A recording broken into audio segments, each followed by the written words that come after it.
आपको quadratic equation का दे रहा हूँ। शॉर्ट वीडियो है, साथ ही साथ इसमें इंपॉर्टेंट टर्म्स और फॉर्मूलाज भी हैं। क्या कहता है, क्वाड्रेटिक इक्वेशन होता क्या है?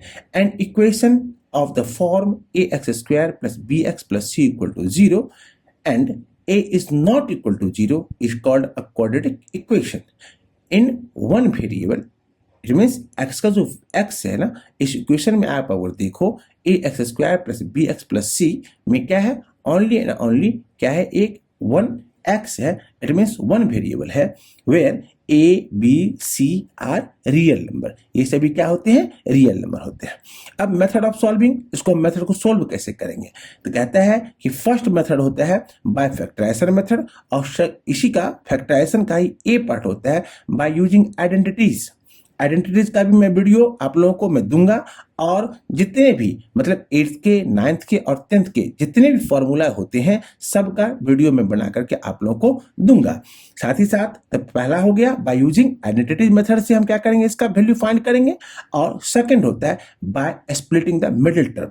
आप देखना मेरे ही चैनल पर में इससे पहले भी मैंने स्प्लिटिंग ऑफ मिडिल टर्म्स का मैंने वीडियो बना करके आप लोगों को अपलोड किया हुआ है, आप लोग उसको देख सकते हो। तो सेकंड मेथड होता है by using quadratic formula. Quadratic formula क्या होता है, तो ax² plus bx plus c equal to 0 has two roots, it means alpha and beta.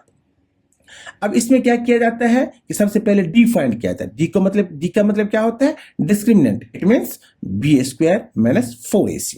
अब आप जब आओगे तो अल्फा और beta, it means two roots की जो मैंने चर्चा किया था, टू रूट्स का जो मैंने चर्चा किया था, तो उसमें अल्फा का वैल्यू क्या हो जाएगा, -b प्लस रूट अंडर चाहे डी लिखो आप, या फिर b² माइनस 4ac अपॉन में 2a।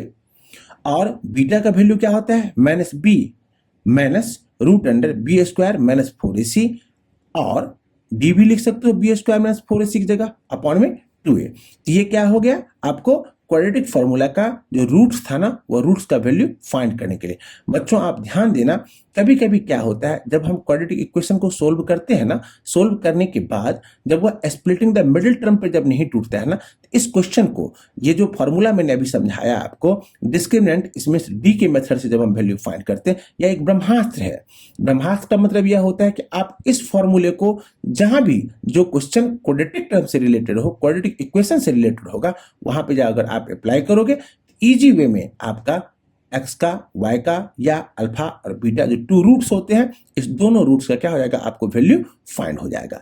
अब हम कहां पर में आते हैं, नेचर ऑफ रूट्स पर में। नेचर ऑफ रूट्स का मतलब क्या होता है, जो क्वाड्रेटिक इक्वेशन में जो रूट्स होते हैं उस रूट्स का वैल्यू क्या होता है। तो पहला होता है d greater than 0, it means b² minus 4ac greater than 0। D का जो वैल्यू निकलेगा, अभी आपने जस्ट देखा है पीछे कि डी का वैल्यू हम क्या करते हैं, निकालते हैं।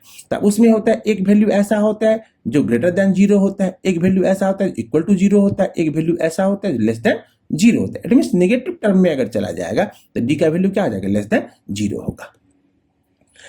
Greater than 0 b² minus 4ac greater than 0, यहां पर क्या हो जाएगा, then roots are real and the distinct. Roots क्या निकलेगा, रियल रूट्स निकलेगा और डिस्टिंक्ट होगा। डिस्टिंक्ट का मतलब क्या हुआ, अलग अलग। फिर d equal to 0, it means b² minus 4ac equal to 0, then roots are real and equal. Roots जो होगा वो रियल एंड इक्वल होगा।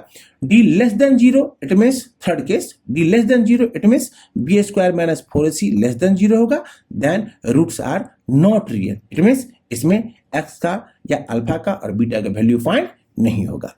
अभी मैंने आपको क्या दिया, क्वाड्रेटिक इक्वेशन का मैंने आइडेंटिटीज दिया, फॉर्मूला दिया, जो एनसीईआरटी में और आपके सिलेबस से क्या है, इंक्लूडिंग है। लेकिन ध्यान रहे कि क्वाड्रेटिक इक्वेशन का वीडियो मैंने पहले ही अपलोड कर चुका है और उसमें डिफरेंट टाइप्स के क्वेश्चन को भी मैंने सोल्व किया हुआ है। चलिए, जय हिंद।